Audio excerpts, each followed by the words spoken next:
Hey guys, welcome and thank you for tuning in. You're watching Open Studio right here on Cape Town TV. My name is Danny Kambwa. I've got an amazing young lady here with me in studio today who is an author and goes by the name of Phumeza. All right, so she's here to talk to us a little bit about her book, the inspiration behind it, and also the hard work that she's put in behind the scene to get this masterpiece out there. So, Phumeza, welcome to the show. Thank you very much, sir. Oh, you're welcome. For those that's watching at home that is probably seeing you for the first time, can you just give us a brief description of yourself, who you are, and where you're from? Thank you very much. It's Phumeza Mbonje, Nyamende. I'm married with 3 boys. Okay. I'm working at UWC as a dental assistant. I have office management technology in the diploma at UNISA. Yeah. And I'm an author. And you're an author. Yes. Wow, you've got it all. You've got a full full package. Yes. There we go. Wow. So being a dental assistant, I mean, it requires a lot from you. There's a lot of work that has to be done. So how do you find the time to actually write books? What I can say, anytime I've got a spare time, then I use it. I don't have like a challenge to write. Yeah. Because writing is in me. So whenever I have a spare moment, I just use it. Yeah. And take my computer and type it. Wow. So what inspired you to write these books in particular? It's an experience of my life. All the struggling, all the obstacles, all the challenges that I went through in life, it wasn't easy to be where I am today. So I just wanted to share my experience and motivate the people, like the whole women, especially the young ones and the single parents. And in life, you have to strive for success. Yeah. So I started to write the book just to share my story. Wow. So you mentioned that, growing up, it wasn't easy. It wasn't easy at all. Quite tough. So where exactly did you grow up? I grew up, I was born and battered at Matatiela in Eastern Cape. Okay. Then I came to Cape Town, where my parent was, my single parent. So I came to Cape Town and then I grew up in Cape Town. Yeah. So it was not easy because I was raised by the single parent. And when you were raised by the single parent who's a domestic worker, you have less fortune like the other people. Yeah. So there are things that you cannot have like the other students. Yeah. So life was not easy, but I did succeed until I had matric, and then I've got married. And then you got married. Then when I've got married, then that's where the challenges was worse. So I just went through a lot after my marriage. Is it? Yes. Well, I like how you smile when you say you got married. Yes. I mean, the guy you were with, he must be making you happy. Yes, definitely. Yeah. With him, I'm complete. Yeah. Oh, yes. Wow. Now, I like that. I'm happy. So, hearing you speak about yourself, speaking about you growing up, obviously it wasn't easy. It wasn't easy. So when in your life, you mentioned about a qualification that you've got. When in your life did you decide that you wanted to go for that line of studies? Because when I done with dental assisting, I felt bored. I'm a person who likes challenge. So as I work as a dental assistant, I get bored easily. As much as it is challenging to work every day, doing the same job every day. So I wanted something to challenge me, something to make me more demanding. Yeah. So I decided to study office management and technology, but yet I didn't get a job for that. Then when I was done with it, I get bored because I don't have a job that I want to. Yeah. Then I started writing my books. Yeah. Wow. Everything just falls into place. So I'm looking at this very first one, if you don't mind me grabbing it there. Yes. It's called Silent Storm. Yes. So can you tell us what was the inspiration behind this and what does this book entail? Silent Storm is just the title said Silent Storm. It's the image of the woman. Okay. The image of the woman behind it. During the day, women are going through a lot, but we act like it's nothing. During the day, the women are so happy and make it, life is simple, life is going on right, everything is fine. And we make put makeup as if nothing wrong. But during the night, that's where the silent storm comes from. Because when they're silently alone and they don't have anyone to see them, to feel sorry for them, they start crying. Yeah. And I wanted to motivate women because as I grew up, I just experienced that I didn't like the way that most of the women are being raised. Yeah. And don't get me wrong, I don't have a problem with culture and custom, but to me, I felt like the culture is more like growing the women, the boys, like more king way, like they must be ahead and superior than the women. So we feel like women are less, they're more dons for the women. The women are being mistreated around the customs and culture because they have to obey the culture, whether they like it or not. And also, I feel like we women, we have most of abuse. Abuse is not only for the women, that is the men that is abusing the women. Also, we women are abusing each other. Yeah. That's why I feel like I need to share that. And as a woman, you need to stand up for who you are. And you must stand up for yourself and be yourself. Don't pretend to be somebody else. And don't try to please somebody else, although it's not suitable for you. So I said to myself, let me take the pen and being a spokesperson for those who's not talking. And the people who've been abused under the head of culture and custom, they never say how they feel, just to obey the culture. Wow, and I like how you pointed it out. You're very specific that this book is dedicated to those victims of abuse, victims of rape, and those whose dignity was stripped from them. Yes. You know, and like you mentioned now, you see a lot of girls, a lot of young women being raised, and they are kind of like trapped because they have to conform to the norms, which time is evolving, things are changing, you know. So how does that make you feel? You know, you say you've got 3 sons. Yes. I have 3 boys. Are you happy? Very happy. I mean, hearing you speak now, you know, what is happening, you know, with the females is really bothering you.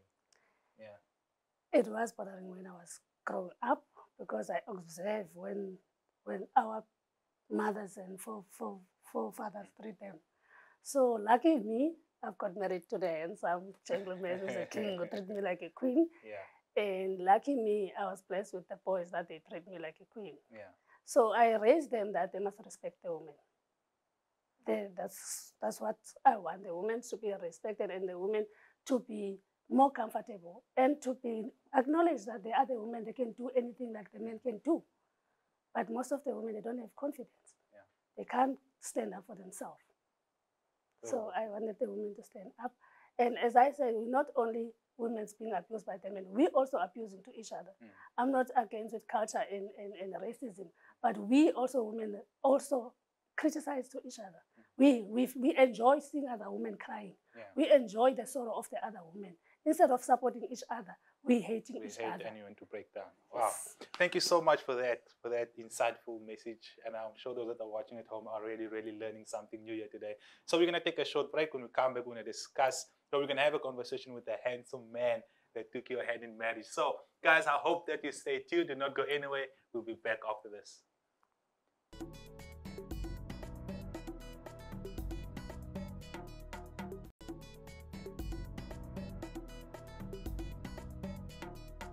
Hey guys, welcome back. You're watching Open Studio right here on Cape Town TV. As I mentioned earlier on, my name is Danny Kambwa. I've got Mr. Patrick with me in studio, who is the husband of the author, Mrs. Phumeza.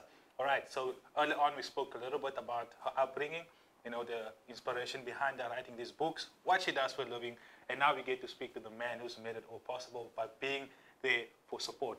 Right, Mr. Patrick. So, sir, welcome to the show. Thank you very much. Oh, you're welcome. And for those that's watching at home, I always say they do not know you. You know, they're seeing you for the first time. If possible, just give us a brief description of who you are, where you come from. Okay. And, yeah. Thank you very much for the opportunity, first and almost. I'm Patrick Mzuwaqolo Mbunje. Grew up in Eastern Cape with a small location called Tendane. And yes, in 2004, then I come in Cape Town, where I start working. Start working as early age due to the challenges from the family, because we are, from my father, we are 6, 2 boys and 4 girls. So while I grew up, I used to have a passion that I wish my sisters not to get married due to the challenge that we see in our country, because we've got less men that work here. So I started working in 2004 and working during the day and study on a part-time up until I passed my matric. And then from there I went to university to CPUT, did the human resource, diploma in human resource. 2003, I did a boiler making. I qualified as a boiler maker. Then I started working in INJ, 1994 until 2006. Then 2006, 2007, 8, I was having my own trial business. Then from there, I decided it's not for me. Then I start from 2008 to the Department of Correctional Services, where I started as a normal artisan. Artisan where I share the skills to the offenders.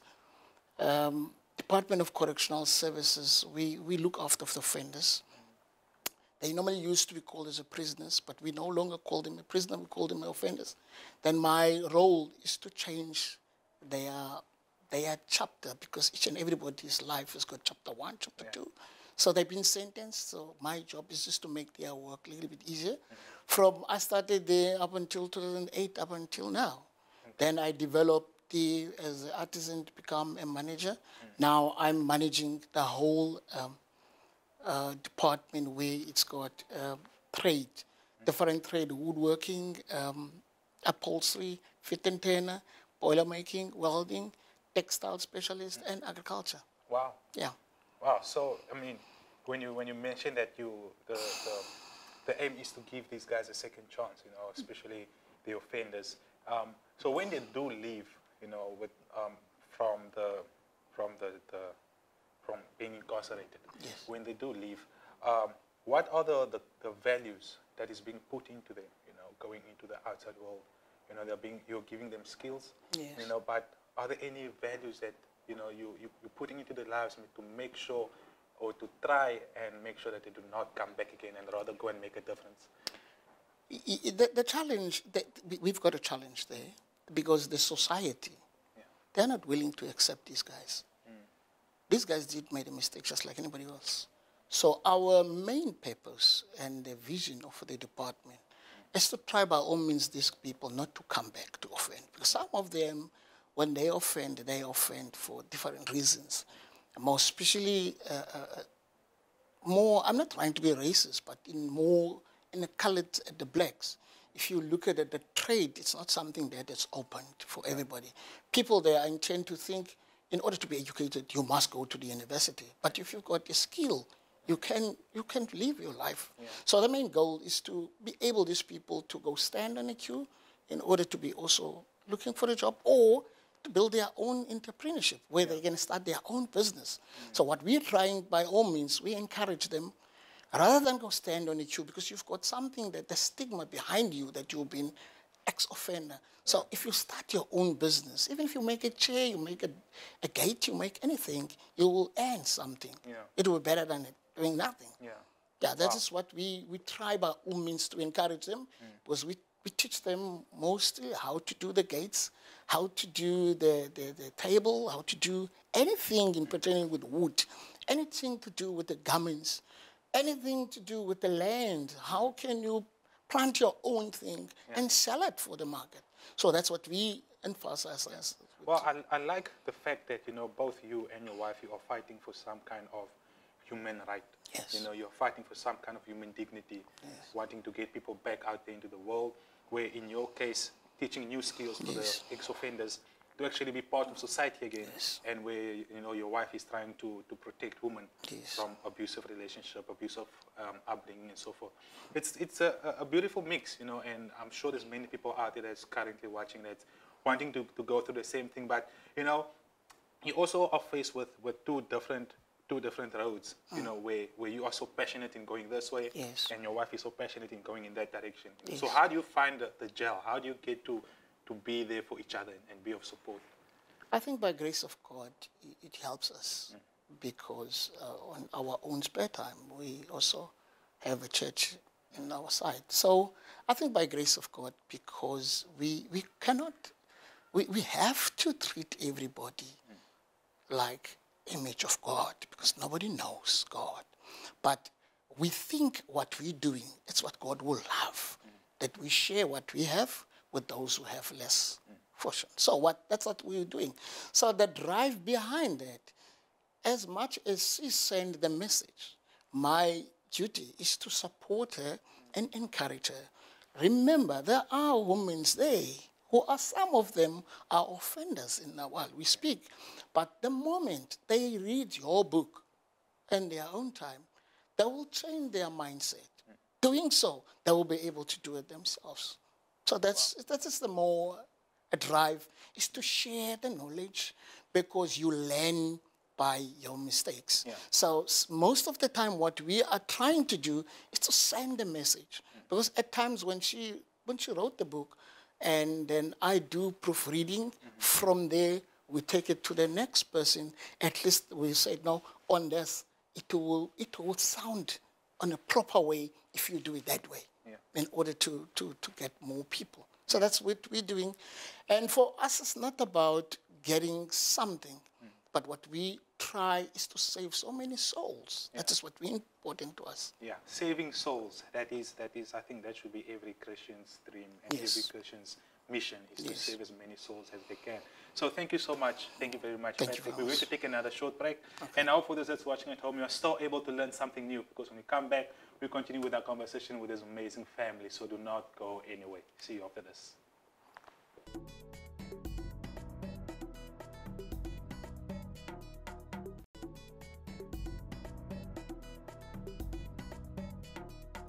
Hey guys, welcome back. You're still watching Open Studio right here on Cape Town TV. I'm Danny Kampa. I've got Mrs. Phumeza with me in studio, who is an author, a dental assistant, and also one of the most, for me, one of the most influential people that I've met so far. You know, she doesn't have to say much. Her work says it all. She's written amazing books which has been making an impact into the lives of many women. And I believe if you are watching the show today, it can just change your life. All right. So, ma'am, once again, welcome to the show. Thank you very much. I like how you smile. It's very happy to be here today. Yes, I am. You know, so before we went on to ad break, before we spoke to your husband, you know, we chatted a bit about this book. Yes. And there's the message at the back there which really captured my mind, you know, and which I really liked. So now we want to go into this book over here. Yes. See, there is a very, very nice, healthy picture of you here in front. Yes. So if you're able to tell us, you know, what about this book makes it so special? You know, what made you come up with this book here? Thank you very much for your question. Yeah. I like that book so much.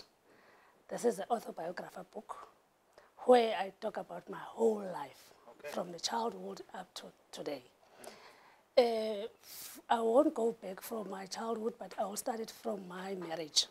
So, and after I've got married, I mean from my wedding day, I've got sick from the first time.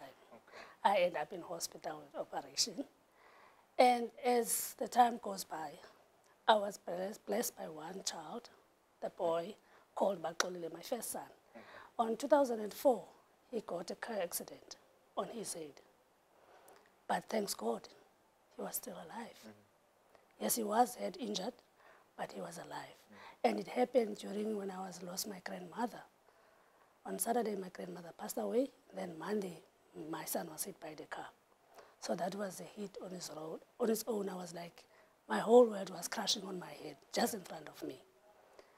But believing God, he was safe, he was alive. Only God miracles. That's why I call that book IMIQONDISO, because it's miracles of God.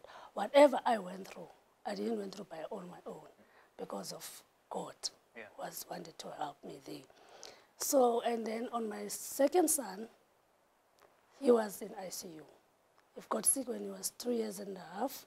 He got straight to ICU, and he was there for 3 months in coma. And when he was in coma, there was no hope that he's going to wake up one day. So we're sitting next to the bed, singing, talking to him, but there is no hope. Only the machines that are around him. So, and all the doctors keep saying, talk to him, sing for him, love him, but he's lying there. There is no hope, and I don't think he's going to wake up. Even if he woke up, there is no guarantee that he's going to wake or he's going to work by himself or do it. But because of God, believing in God, that one day he's going to wake up. And indeed, he did wake up. Wow. And he was alive. Then I was blessed by the last born, and I was told that I will never have children from the first child, because I had a miscarriage before the first child. Then I was told that my womb is damaged, so there is no way that I will conceive. So I must just live my life and take off my womb. But my grandma said, no, you're not going to take it off. And my husband didn't want me to take it off the womb. So I was blessed by the third child, and that was a hell of a challenge. Wow. Because the doctors told me my child is disabled. It's a Down syndrome child. This child won't have legs and arms. So it's just going to be a garbage child. And that was a challenge for me. Because I firstly thought, I was told that I would never conceive. But now God gave me 3 children. How can I just abort this child? Because the doctors keep saying, you must abort this child. This child is not going to be alive at all. Even if it's alive, it's just a garbage child. So how are you going to cope with a garbage child? But I didn't want to abort the child, and my husband didn't want to abort this child. So they asked me that I must make a decision because I am a woman. I'm the one who's carrying this child, not my husband. Yeah. But at that time, I was the garbage one because I couldn't say a word. But inside me, I was praying, God, if I couldn't cope with this child, let it be. God must decide. God must take him away from me, not me aborting the child. Yeah. But my child is alive. He's kicking alive. He's 11 years old now. Oh, wow. And he's not disabled. Wow. He was born 6 months and a half. He has a bone here. When he cried, he was sticking out at that time. So when I sent him back to the hospital, they said, no, he was not fully developed. So he was a kangaroo baby. Oh. But he is alive. So all my kids are alive through thick and things, but my kids are still alive. Wow. So that's why that book, it is. Wow, And the last chapter that I save God, that I am saving a living God. Wow. We were staying in Kailisha at that time. And then there was scholars come, the thugs come in our house. They shot us. They shot my husband 3 times. But we're still alive. They shot my husband. They come in with a gun with my elder son. And then they put the knife on my neck and my little one. But we're still alive. Not even one bullet go through my husband. Wow. So that's why I thought I must just share my experience. That to motivate other people still going through on what we went through. Wow, because it's not our brave, or it's also for ours. Yeah. It's only God. Wow, that's a lot to take in. That is a lot. I mean, and to hear, despite you going through all these challenges, despite you experiencing all these hardship, you still speak the name of God with so much. It's amazing. It's amazing. And I mean, I'm speechless. It's wow. I know. Wow. Some people, they still don't believe if we're still alive. Some people, they don't believe that I was blind and paralyzed. But my husband never dumped me at all. On that blind and paralyzed, he was still calling me, baby, can I wash you? He never get irritated. And he was looking after a 5-month-old child. And I was blind and paralyzed. So he was daddy and the husband in the same time. But he never loved me less because of I'm blind and paralyzed. But God did retain my sight. Yeah. Wow. The power of prayer.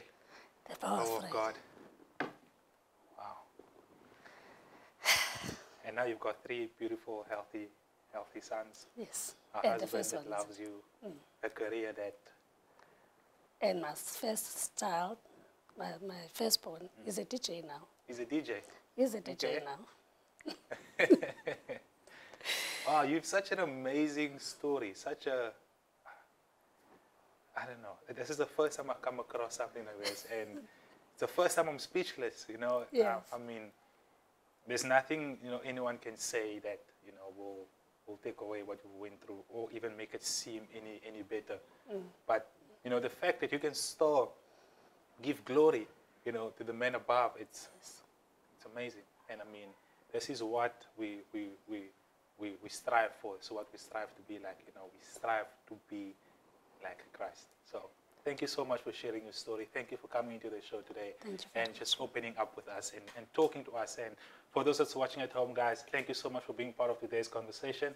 I hope you learned a lot. Go out there, get those books, and I promise you, you will not be disappointed. Thank you so much, guys. Till next time. Bye-bye.